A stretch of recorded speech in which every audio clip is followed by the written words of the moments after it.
Hey guys, what is up? Zero here, and welcome back to Fruits of the Literature Club, Chapter 5, Monika. So in the last episode, what was it? MC was like in the shower, and they were like talking about him and stuff while he was in the shower, and he was just kind of listening, naked. So that's a thing. At least I assume he's naked. He's still in the shower. Maybe he's not. But anyway, let me see. Does it talk about him putting on some clothes? He just opens the bathroom door. Did he put clothes on? I think he did. I would like to think so. He dries his hair off with a towel. He looked at himself in the mirror. He reached for the door. Did he even... He didn't put clothes on. So he's just coming out, I guess, with a towel on. Alright, I guess. That's a thing. Regardless, let's just go. The darkness of the night creeps further and further across the land. Monika sleeps soundly next to me, and Julia across from us in a hammock. I've always wondered how the hammock felt. Is it comfortable? Julia doesn't seem to mind. Either way, she quietly snores away her worries and her consciousness. I, however, lay completely still and silent, staring up at the ceiling for an amount of time I can't even fathom anymore. I know I should sleep, but I can't find the comfort to let myself relax enough to slip into rest. It's too late for me to get up and do anything. Plus, it doesn't help that Monika has her arm wrapped around me, so moving is not an option. After a few minutes, I decide the best thing to do is just get some sleep. Don't we all decide that the best thing to do is to get some sleep? Oh, we're having another, assuming this is a flashback to the Julia thing? Not Julia, the Uzuki thing? So yeah, last time I think we were here, the car crashed, I think, or something? Yeah? Like, it was like, look out! And then it was like, and then like, death, you know?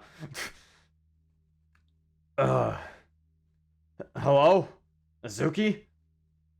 My head lies against the ceiling of the car while the rest of my body's pinned over the back seat. The scene in front of me convexes to an angle where I can't see past it. I know my eyes are open, but all I can see is black. Grunting while I move my legs from the back window of the vehicle, they fall and slam against the ceiling, which is now the floor. The car was hit and it tumbled down the road. As the world slowly begins to phase into my vision, I look around the dark car for Uzuki or her father. I then sneezed while looking for them. Her father is still strapped to his seatbelt, hanging from it, his hands barely touching the ground. Sir? Sir! I shake his shoulders to see if he's conscious. Zero? Don't worry, sir. Give me a minute and I'll cut you down. No. He weakly reaches out to me and grabs my wrist. They took her. Please, just forget about me. Please get my daughter back. God damn. Everyone gets kidnapped in this mod. Now Uzuki gets kidnapped. It's a kidnapping spree. Everyone gets kidnapped once in Fruits. When you get kidnapped, if you're a girl, you're getting kidnapped. Who took her? Where? Uzuki's father looks outside the window and weakly points. Hang tight. I'll get her back, okay? Please save Uzuki. Please! I can barely see anything from here.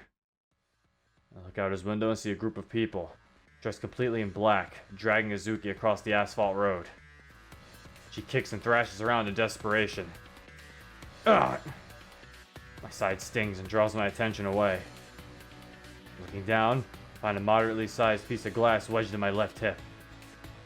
I don't have time for this. Wrapping my hand around the glass, I slowly and carefully remove the object from my body. Grr! God damn it. With my obstruction gone, I continue to crawl out of Uzuki's window and into the street. Placing both my hands firmly against the rough ground, I push myself up to my feet. Immediately grabbing the handgun from my jacket, I switch the safety off and aim at Uzuki's aggressors. 4 people are surrounding Uzuki. They're still dressed in complete black, even wearing face covers to mask their identities. You You people are going to pay for this. Focusing my vision on the front and back post of my handgun, I line my shot with the person dragging Uzuki. All 3 rounds strike my enemy in the upper chest, near the coronary artery. He recoils back, clutching his chest. Darting back to the car, I sweep around to the opposite side and ready my weapon. Next, I target the person on the left of Uzuki, who has raised their own weapon and is looking around for me. The other 2 grab both of Uzuki's legs and drag her forcibly away. Gotta be faster with this, damn it! Barely peeking around the overturned hood of the car, I fire 3 more rounds into my target, 2 aimed at the upper chest and the last at the head. This person yells in pain and drops forward to the ground. The slam of their body against the ground sounds as if you dribbled a basketball on a wet wood floor. Rounds strike the car next to me, and in response, I take cover and perform my breathing exercises. Help me! Get off of me! Uzuki's desperate pleas for help make me jump inside, almost ready to climb over this destroyed vehicle and charge at full speed. But that's completely stupid, and I have to think rationally. Zero! Uzuki, just hold on a few more seconds. Please. Closing my eyes, I continue to breathe and think of how to approach this. I'm in the middle of the road. I can't just dart from cover to cover. I can't keep using this SUV as cover either. Uzuki's father and the driver are still in here. I can't risk their lives as well. Think, Zero. Think! More rounds hit the side of the SUV. Driver door swings open slowly. Agent, use the door! Driver looks up at me, bleeding profusely from his neck. Don't move! Keep pressure on that wound. I'll get us out of here. I don't know if I'm gonna make it. I feel so dizzy. Damn it. Just hang on! Use the door. Examining the door from the outside, it looks only a little scraped. But the inside shows that it's barely connected to the hinge at this point. I grab onto the interior handle of the door and firmly kick the inside. And just like that, the door cracks off the car. Getting used to the weight of it, I prop it against the car and kneel toward the driver. Here, this will help with the pain. I reach into a small concealed coat pocket and grab a syringe. This morphine should help calm him down and make his final moments more comfortable. Taking the cap off the hypodermic needle, I press it into a point on his arm and inject the morphine. His breathing quickly slows and his head cocks to the side. Thanks. Patting him on the wrist, I grab the door and stand back up. Someone, please help me! You've waited long enough, Uzuki. I'm on my way. Keeping the door aligned on my left forearm, I use it as a shield and I reveal myself from the car. Charging as fast as I can towards my opponents, I keep the car door placed in front of me to block gunfire. Peeking up from what used to be the window, both of my enemies struggle to decide what to do. The one to my left decides to flank far. The one to my right continues to drag Uzuki. Damn it, they're going to have me at an open angle. Stopping my charge, I immediately back up and get some more distance from my flanking enemy. This closes the angles they have and allows me to remain in an advantage. Sidestepping along the sidewalk, I raise my weapon to the window and fire some blank shots in the direction of my flanking enemy. Just as I predicted, they stop or invert their path. Uzuki manages to kick her aggressor off of her and tries to back crawl away. This gives me my opportunity to move in again. Sprinting and stretching my legs as far as they can go, I close the distance between me and Uzuki in a matter of seconds. Slamming the door into the agent, they fly back onto the ground. I quickly take aim and fire a round into their head. While Uzuki looks up at me, I shield both of us from the final remaining aggressor. He stares at me from his face cover and drops his firearm to the ground. Next, he pulls out a knife and waves me over. He wants me to fight him up close. Pressing the shield on the ground, I check my magazine for any remaining rounds. I have 3 rounds remaining. I could shoot and kill this enemy, wasting the final rounds. Or I could save them in case I absolutely need them. It would take too long for me to reload mid-combat. Even right now, Reloading will give him enough opportunity to pick his weapon back up or return fire. With Uzuki so close to me, can't risk her getting hit in the crossfire. I give my handgun to Uzuki and pull out a tactical knife of my own from my jacket. Uzuki, I need you to stay behind this door in case anyone else shows up with a gun. You'll at least see me first and give you an added chance to remain hidden. What are you... Don't worry about me. Use this if you have to. I place the gun firmly in Uzuki's hands and grip her hands around it. Standing back up, I walk toward my enemy and prepare my stance. Why are you doing this? He doesn't respond and just stares back at me. Not much of a talker, eh? Then I'll let you in on a little something. You're in over your head. You made a huge mistake that I promise you'll never live down. If you live, that is. Alright, this man just spoke Japanese. I am not about to... Watashi wa anata no agento no junmi ga dekasiremasu. I'm ready for you, Agent. As am I. The Japanese was unnecessary. They could have just put, I'm ready for you, Agent, and then said he spoke that in Japanese. He swings the knife toward my neck. I bend backward and dodge it, throwing my left foot into his ribcage. Grabs onto my leg and tries to lift. But I simultaneously put all of my weight onto my leg and jump, pulling myself close enough to keep him to knee him in the stomach. He grunts and lets go, but continues a flurry of knife swings. Narrowly dodging each one, I decide to go into the offensive. And I duck and pivot myself around his final swing, grabbing his arm and darting my knife for his neck. Jesus, I cannot speak today. He catches my arm and tries to kick at my legs in an attempt to stumble me. Loosening the grip from both hands, I slip between our grip and pick the man up from his midsection. I create momentum by swinging the man's body up to my shoulders. By using the same momentum, I slam him onto the ground. The back of his head crashes against the curb with a very muffled thud, remaining motionless. Turning around toward Uzuki, she peeks up from the car door and runs over to me. Are you okay?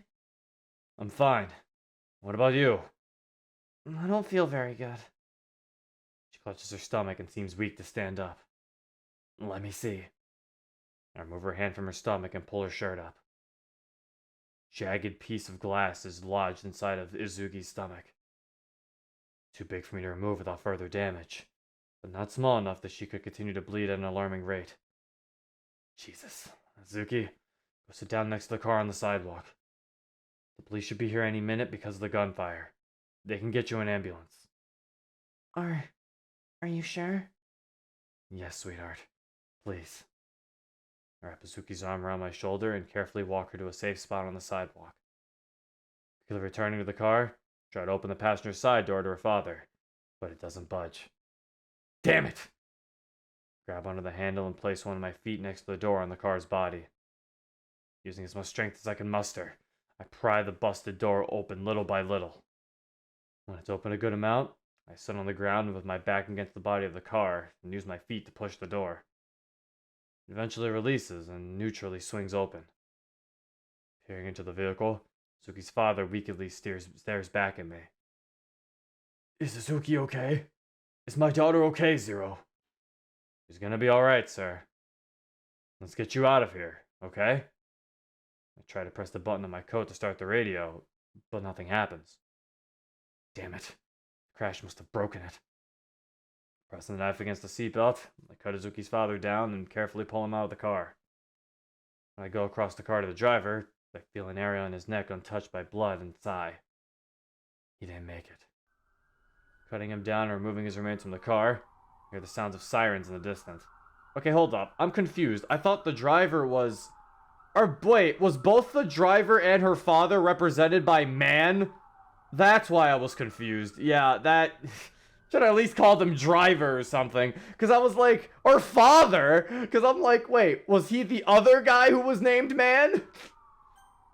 I feel like there should have been a different tag. Because, yeah, I was confused. Both of them were using the title of man. So I was like, who are we talking to?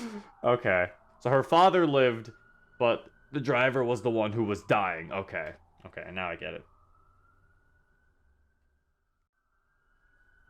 As the red and blue lights start to illuminate the street, I sheath my knife and recover my handgun from Uzuki. The last man I'd fought has disappeared. Looking down at my hands, I discover that they're concerningly cut in several places. Blood covers them so much that you can't even tell what skin tone is underneath. But the pain never registers to me. I can feel the wounds rub against each other, causing more crimson life to leak, but no pain. I don't understand what this feeling is inside. What is happening to me? I'm providing a detailed explanation of what happened to an officer, while paramedics load Uzuki into an ambulance, her father accompanying her. Ashlee arrives on the scene and forces me to stay behind. While I don't pay attention to anything around me says or does, I keep my eyes on Uzuki. There's anything anyone around me says or does, that's what it was. He reaches out as if to call out to me, but the ambulance door closes before anything comes out. And it was right there that I finally understood the feeling inside of me. It was hatred. Pure, unadulterated hatred. People who did this are going to pay. I don't care if I have to hunt them down myself. I'll follow every last person on this goddamn planet if I have to. When I find out who they are, none of them will be safe. They will all wish this never happened. The world will feel my impact. Zero! Ashlee waves her hand in front of my face, startling me out of my thoughts. What do you want? Are you okay? I've asked you like 4 times already. No, I'm not. I want you to find out who orchestrated this. They're going to suffer deeply for what happened tonight. Don't worry about that right now. You have more important concerns. Nothing could be more important than this. Look at you! You're injured and yet you still want to keep fighting. I raise my hands and look down at them for a quick second. This? I don't feel it. Ashlee winces as I open my palms. Ashlee, I don't care what you want at this point. I want you to find out who these people are. And then what? Let you loose? I'm sick of guarding, especially after this. These people are getting away, and you won't let me go after them. Zero, you're too much of a danger to let loose after this. That a fact? Justify that outrageous notion to me. Just take my word for it. Right now, I need you to get those wounds tended to and prepare for our next move. No. What's gotten into you? I don't care how you view the situation, Ashlee. I nearly lost Uzuki tonight. Something I don't think I could bear. Seeing her hurt and being loaded into that ambulance made me see things differently. Listen to me. You just want revenge for the attack. You're not thinking clearly. Shut up! Ashlee slaps the side of my face and stares at me with furious eyes. I don't know what has gotten into you. Maybe it's bloodlust for vengeance. Maybe it's because you have feelings for that girl. Maybe it's because you don't know how to act in this circumstance. But I will not have you disrespect me like this. I've raised you better than that. I just want what is best for you. Now listen to me and get your ass to the paramedics so they can tend to you. Gripping both of my bloody and cut hands into fists, I silently comply with her request. Jesus, kid. Zero walks away from me and heads to the paramedics like I told him to. Normally, anyone could say he acted the way he did because of the attack. He's been through numerous assignments and fights for a short tenure. Okay, wait, hold up. I thought this was like a dream that... Okay, so this is a flashback. Okay, this is just a flashback for the viewer. Okay. I was like, if I thought our character was dreaming this, because I was like, wait, if he was dreaming, how does he know Ashlee's point of view? Okay, this isn't a dream then. It's just a flashback, I guess. All right. Also, one thing I'm a little confused about. She says, I don't know what's gotten into you. Maybe it's a bloodlust or vengeance, or maybe it's because you don't know how to act in the circumstance. See, that line kind of messes with me because he was supposed to be trained to be this ultimate weapon, right? And if that's the case, shouldn't he be trained to work even through feelings and such? Like, I feel like that line would work better if he was like just someone who was added into the force and like a normal person. But we know the MC isn't that. We know he was raised to be this weapon. So him using his feelings and making him do irrational things doesn't really make sense if he was raised to be this weapon. That should be something that should have already been knocked out of him by through training, like by birth. Like, I don't know, that just doesn't bode well with me. Maybe it's fine for you guys, but for me personally, I don't know. It doesn't really stick with me that well. But he's been through numerous assignments and fights for a short tenure. However, this changed him somehow. I think I know what it is, too. Reaching into my pocket, I grabbed my cell phone and called Julia.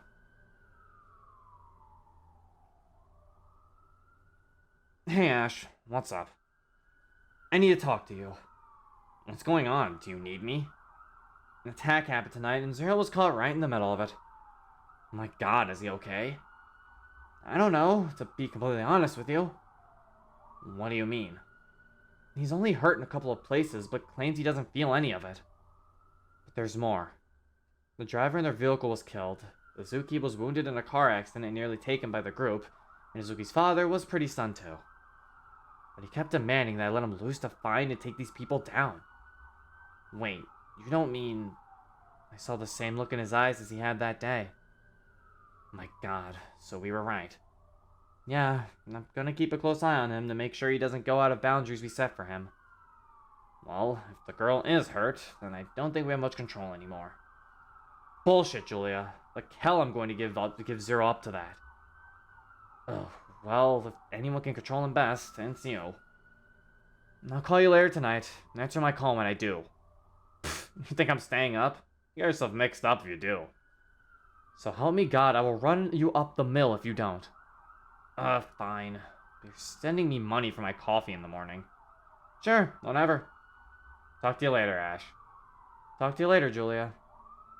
Pressing the end button, I watched the paramedics decide what to do with Zero.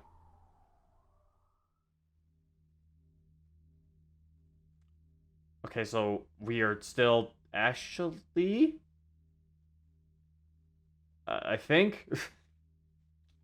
Moving through the concrete sidewalk that takes me around the side of the field office, I see my destination before me. A large institutionalized building the office used to detain and hold personnel. It's more of a pseudo-prison than anything else. Also, hold up, I did want to bring up something. So they did say that it was something where they were like, wait, you don't mean... Okay, so we were right. So maybe there's an explanation for why he's acting like that. Maybe it's not because of emotions. So maybe there's just... The game has to reveal something to me. Alright, yeah, maybe... So I will hold the notion that I said earlier a little bit to like, maybe. Because maybe there's something I haven't learned yet. Maybe he has some weird thing with females getting hurt. Because I'm like, if it is chalked up to emotional distress, I feel like that doesn't really work with this character, but I digress.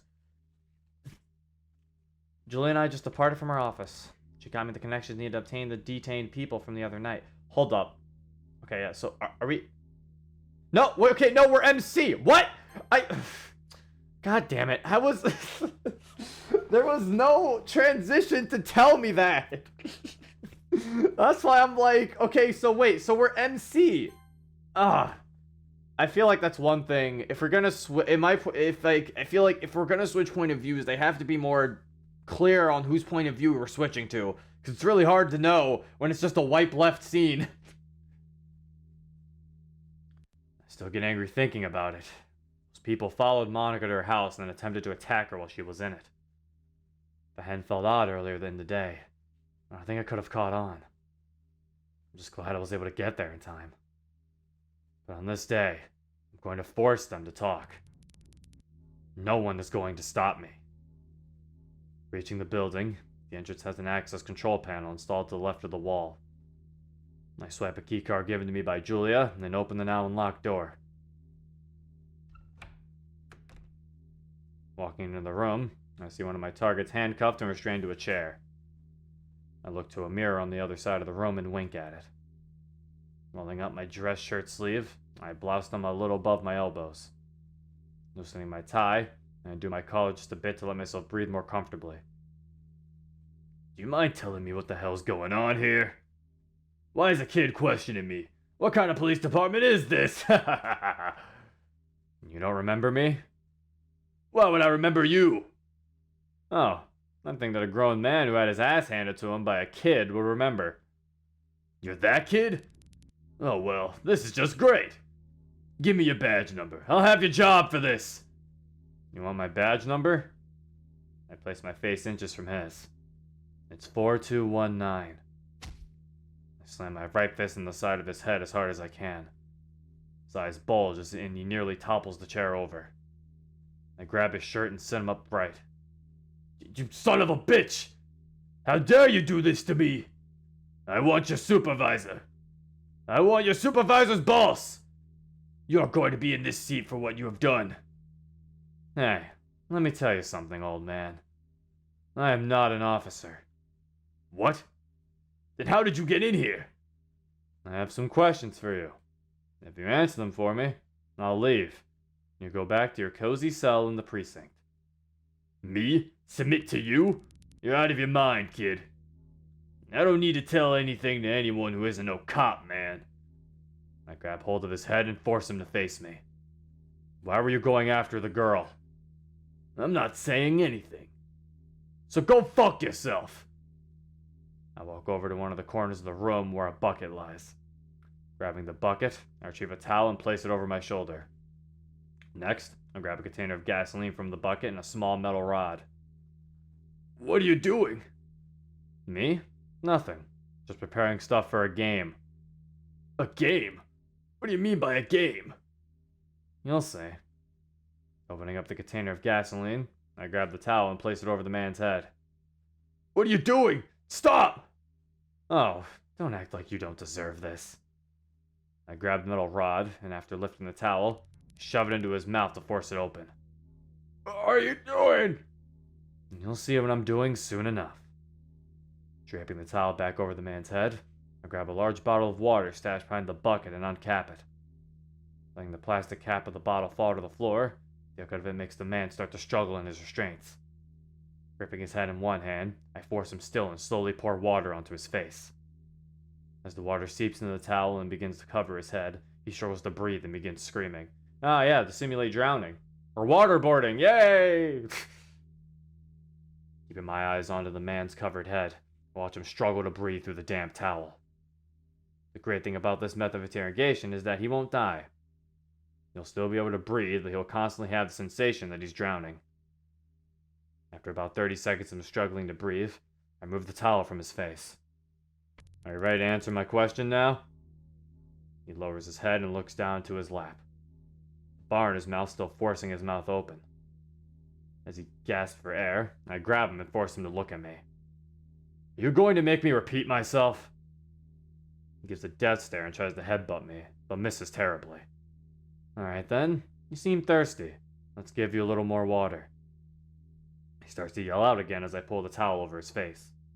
Sloshing the rest of the water in the bottle around, I slowly pour it over the towel. To deal with the act I'm committing, I tune his screams out and mentally take myself to another place. I can't be weak right now. I can't give up what I'm doing until I learn what I need to. I will not let my emotions control me. This needs to be done. Again, like that. Why is it being seen like that's a problem? I thought he'd be raised to let his emotions not control him, so it should be easy for him.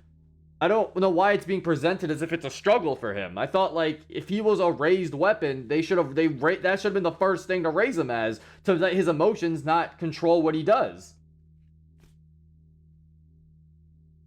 When the last drop of water leaves the bottle, I squeeze the bottle in my hand, destroying it and dropping it to the ground. I'm going to continue this all night if I have to. In fact, I even have a surprise to make this game more fun.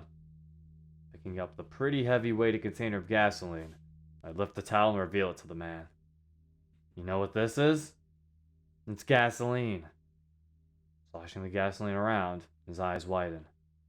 Fear is starting to really settle in now. He doesn't want to play this game any longer. All he has to do is give me what I want. Otherwise, I'm leaving this room in a few hours, permitting of gas like a mechanic. Now, are you going to tell me why you went after that girl the other night? He weakly and slowly nods yes. Setting the container down, I grab the towel and slide it further back, and remove the metal bar from his mouth. Kneeling to eye level with him, I wait for his answer.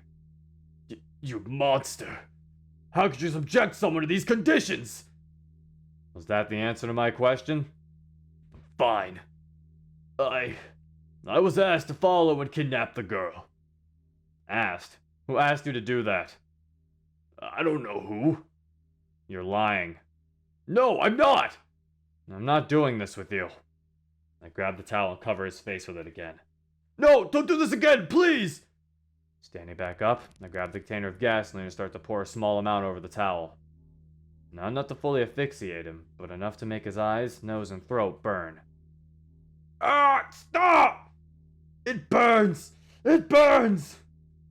I can do this all day. Tapping the side of the red container, I look at the mirror. I have an endless supply of water and gasoline to keep the fun going. After about 10 minutes of letting the gasoline do its work, he remains uncooperative in answering any more questions. Fine, I'll grab some more water. You seem a little thirsty. What? No, don't, please! Who asked you to hunt down and attack a teenage girl? Without hesitation, I open another bottle of water and start pouring it. Ah, okay, I'll tell you! Just please get this off of me. I can't breathe. Everything hurts. Taking the towel off of his head, I kneel and look him in the eyes, which are bloodshot. This will end as soon as you start talking. I was approached by a man in a suit. He said if I did what he asked me, he would make me a rich man. At the time, it didn't seem like a bad proposition. He said, locate this girl, and then handed me a picture of her. What else? You operated in a group. You weren't the only one this guy approached. The others were in the same boat as me. We were asked to locate the girl and take her. Where? I don't know, man. You know, for a moment there, I thought you were going to be cooperative.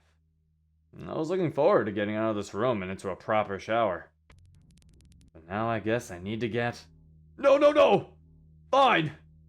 Damn it, he wanted us to take the girl to the docks southeast of the city. The docks? Did he tell you why? No, he told us not to ask questions, just do as we were told. One of the guys with us asked why we were targeting a teenage girl. The man told him he was only going to get half just for asking. So I kept my mouth shut and just did as I was told. Interesting. So this man, did you learn his name? He only said to call him John Doe. What else can you tell me about this man? Not much. He had a powerful demeanor and was kind of hard to be around him for more than a few minutes. Did he mention anything else about besides the girl at all? No. Just to get her and bring her to the docks.